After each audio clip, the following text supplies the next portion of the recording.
এই গল্পে এমন এক রহস্যময় জঙ্গলকে দেখানো হয়েছে যেখান থেকে কেউই জীবন্ত ফিরে আসতে পারে না। কিন্তু সেই জঙ্গলে আসল রহস্যটা কি?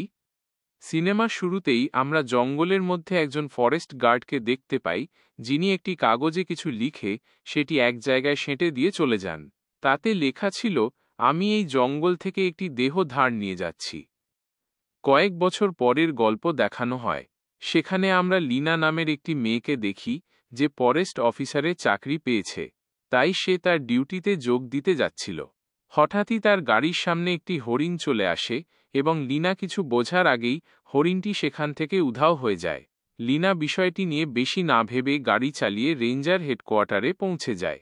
সেখান থেকে তাকে এবং অন্যান্য ফরেস্ট রেঞ্জারদের বিভিন্ন ক্যাম্পে ডিউটির জন্য পাঠানো হবে। লিনা বেশ শান্ত স্বভাবের ছিল, তাই সে আশেপাশের কারো সাথে কথা বলতো না। ফরেস্ট রেঞ্জার ম্যানেজার তাদের বলেন যে জঙ্গল থেকে কেউ কিছু নিতে পারবে না এবং নিজের কোনো জিনিসও সেখানে ফেলে আসবে না। তার এই কথাগুলো বেশ অদ্ভুত শোনায় এবং সকল রেঞ্জারের মাথার ওপর দিয়ে চলে যায়। তবে লিনা তার কথাগুলো বোঝার চেষ্টা করে। সেখানে অনেক নিখোঁজ ফরেস্ট রেঞ্জারের ছবি টাঙানো ছিল, যার মধ্যে সেই ফরেস্ট রেঞ্জারের ছবিও ছিল যাকে আমরা সিনেমার শুরুতে দেখেছিলাম। তাদের জানানো হয় যে এই সমস্ত রেঞ্জার জঙ্গলে গিয়েছিল কিন্তু আর কখনো ফিরে আসেনি। এই সমস্ত কথা লিনার কাছে খুব অদ্ভুত লাগে। হেডকোয়ার্টার থেকে ক্যাম্পে যাওয়ার সময় লিনার সাথে মিস্টার এবং মিসেস হিউম্যান নামের এক বৃদ্ধ দম্পতির দেখা হয়। লিনা যে গ্রামে থাকত তারাও সেই গ্রামেই থাকতেন, তাই লিনা তাদের সাথে ভালোভাবে কথা বলে। মিস্টার হিউম্যান লিনাকে জানান যে তারাও কয়েকদিনের মধ্যে জঙ্গলে ক্যাম্পিং করতে যাবেন এবং আশা করছেন সেখানেই তার সাথে দেখা হবে। এই বৃদ্ধ দম্পতি চলে যাওয়ার পর লিনা ও বাকি রেঞ্জারদের হেলিকপ্টারের মাধ্যমে তাদের নিজ নিজ ক্যাম্পে নামিয়ে দেওয়া হয়। আমরা দেখি যে সিনেমার শুরুতে যে ফরেস্ট রেঞ্জার এই জঙ্গলে হারিয়ে গিয়েছিল, লিনার ডিউটি সেই ক্যাম্পেই পড়েছে। লিনা ক্যাম্পে পৌঁছে ভালোভাবে পরিষ্কার করে এবং রাতে খাবার খাওয়ার পর একটি ছবি দেখে। ছবিটি ছিল তার বোনের, যে ছোটবেলায় এই জঙ্গলেই হারিয়ে গিয়েছিল এবং আর কখনো ফিরে আসেনি। লিনা প্রতিজ্ঞা করেছিল যে সে ফরেস্ট রেঞ্জার হয়ে তার বোনকে খুঁজে বের করবে, আর এই কারণেই সে ফরেস্ট রেঞ্জার হয়েছে।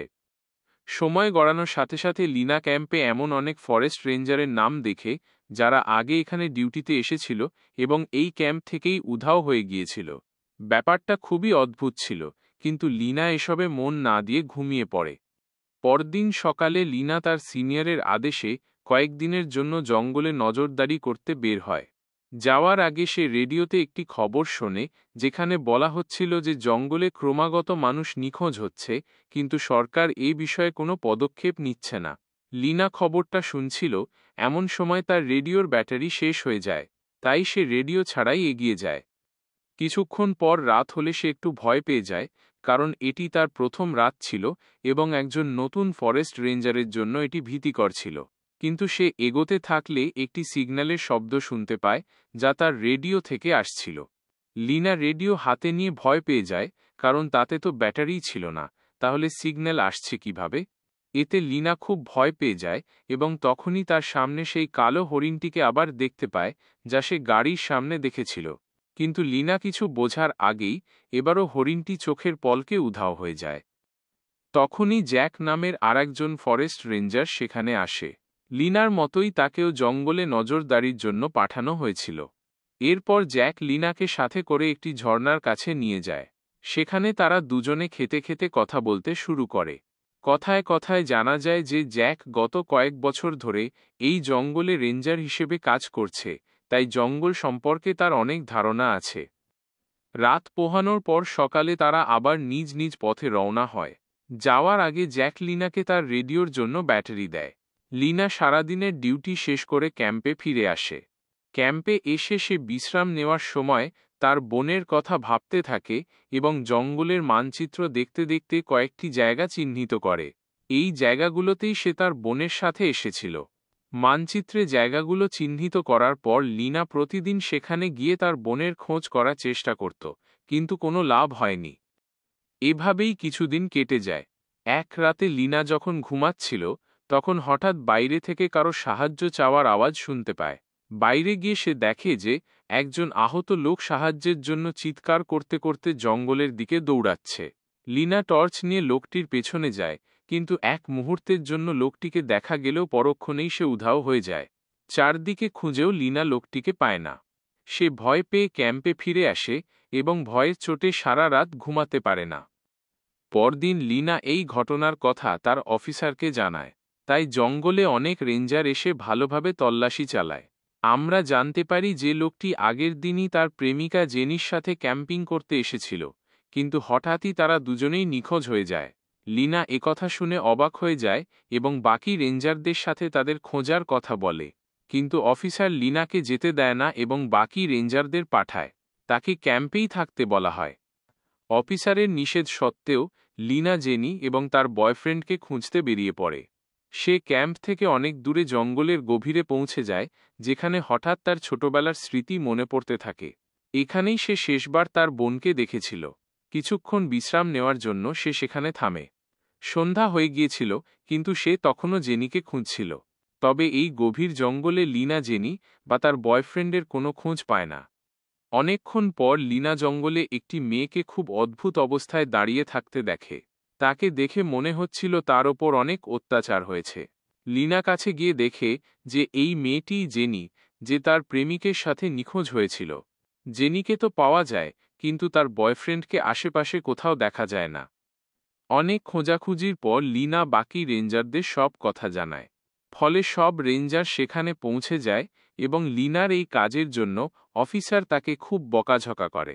তিনি বলেন যে তার নিষেধ সত্ত্বেও লিনা জেনিকে খুঁজতে গিয়েছিল।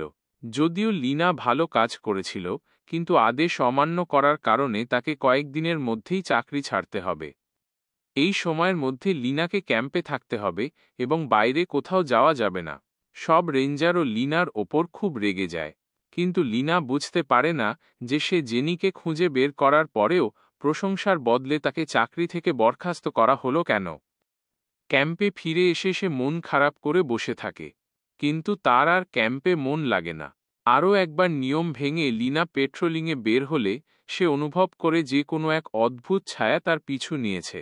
লিনা ভয় পেয়ে তাড়াতাড়ি ক্যাম্পে ফিরে আসে, কিন্তু ক্যাম্পের বাইরে সে আবার সেই ছায়াটিকে দেখতে পায়। লিনা ভয় পেয়ে বলে, আমার কাছে বন্দুক আছে, আমি গুলি চালিয়ে দেব, এখান থেকে চলে যাও। লিনার আওয়াজ শুনে সেই জিনিসটি সেখান থেকে চলে যায়। এরপর লিনার কাছে ফোন আসে যে জঙ্গলে একজন লোক হারিয়ে গেছে। সে ভাবে কিছুক্ষণ আগে জঙ্গলে যে আওয়াজ সে শুনেছিল, হয়তো সেটা ওই লোকটিরই ছিল। একটি টর্চ নিয়ে সে লোকটিকে খুঁজতে বেরিয়ে পড়ে। জঙ্গলের অনেক গভীরে যাওয়ার পর লিনা একটি বড় গর্ত দেখতে পায়, যা দেখতে একদম লিনার গ্রামের মতো। সে বুঝতে পারে না যে এত তাড়াতাড়ি সে নিজের গ্রামে কিভাবে পৌঁছাতে পারে। এটা দেখে সে খুব ভয় পেয়ে যায়। এমন সময় জঙ্গল থেকে একটি ভয়ঙ্কর আওয়াজ তার কানে আসে, লিনা, তুমি যেখানে আছো তোমার সেখানেই থাকা উচিত। এই আওয়াজ শুনে লিনা ভয়ে দৌড়াতে শুরু করে, কিন্তু হঠাৎই তার পা একটি পাথরে লেগে মাথায় চোট পেয়ে সে অজ্ঞান হয়ে যায়। যখন তার জ্ঞান ফেরে, তখন তার বোনের একটি স্মৃতি মনে পড়ে, যেখানে তার বোন তাকে বলছিল, আমার জিনিস আমাকে ফিরিয়ে দাও। লিনা বুঝতে পারে না তার বোন কী বিষয়ে কথা বলছে। তার অফিসারের সেই কথাও মনে পড়ে যে জঙ্গল থেকে কেউ কিছু নেবে না এবং কিছু ফেলবেও না।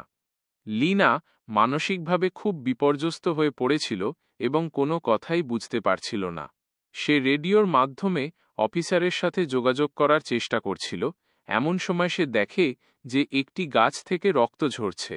তারপর গাছের পেছন থেকে রক্তাক্ত অবস্থায় জেনি বেরিয়ে আসে। জেনিকে দেখে লিনা খুব ভয় পেয়ে যায়, কারণ সে তো আগেই জেনিকে বাঁচিয়েছিল।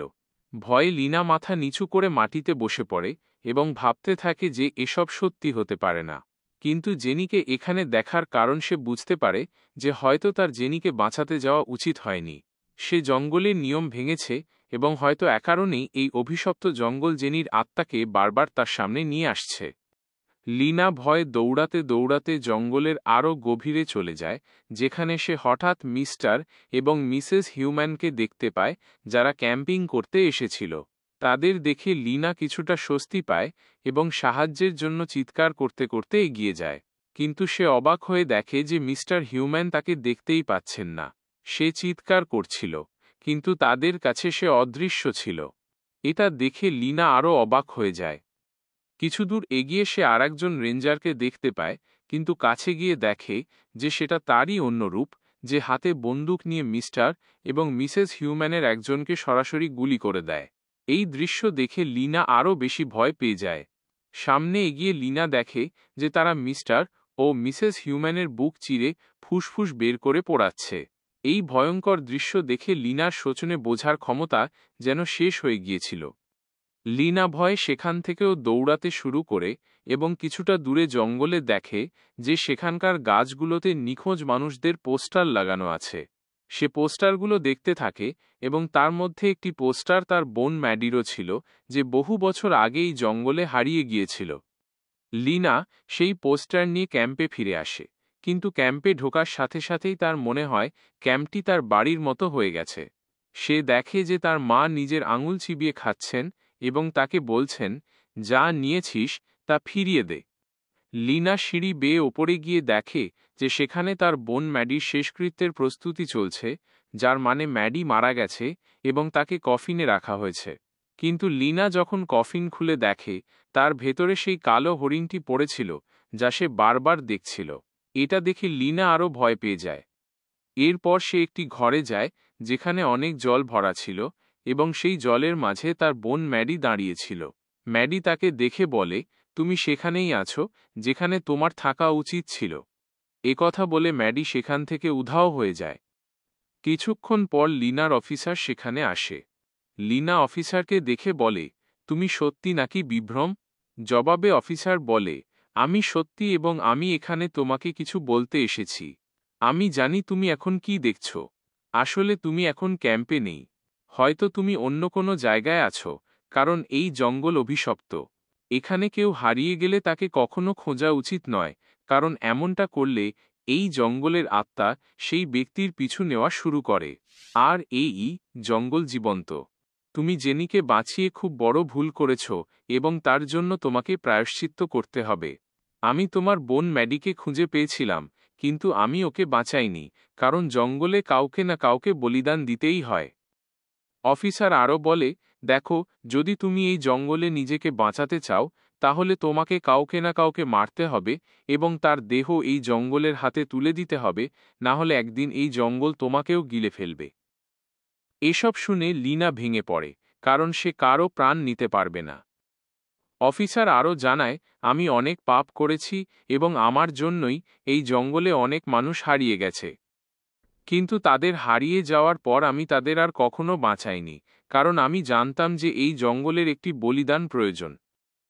এই কথাগুলো শুনে আমরা বুঝতে পারি যে সেই পুরনো রেঞ্জার কেন ওই কথাগুলো লিখেছিল। অফিসার আরও বলে, আমি এই জঙ্গলের আত্মার হাতে বাঁধা ছিলাম এবং আজ আমি নিজেকে এই জঙ্গলের হাতে তুলে দেব। কথা বলে তিনি লিনার নাম নিয়ে নিজেকে জঙ্গলের হাতে সঁপে দেন। তখনই অন্ধকার থেকে কিছু হাত বেরিয়ে লিনাকে টেনে নেয়। লিনা নিজেকে একটি হ্রদে দেখতে পায়, যেখান থেকে জ্যাক তার প্রাণ বাঁচায়। ধীরে ধীরে লিনা সব কথা বুঝতে পারছিল। অফিসারের মৃত্যুর পর জ্যাককে হেডকোয়ার্টারের দায়িত্ব দেওয়া হয়। লিনা, যে এখন জঙ্গলের সমস্ত নিয়ম জেনে গেছে, সে আবার তার ডিউটিতে জঙ্গলের ক্যাম্পে চলে যায়।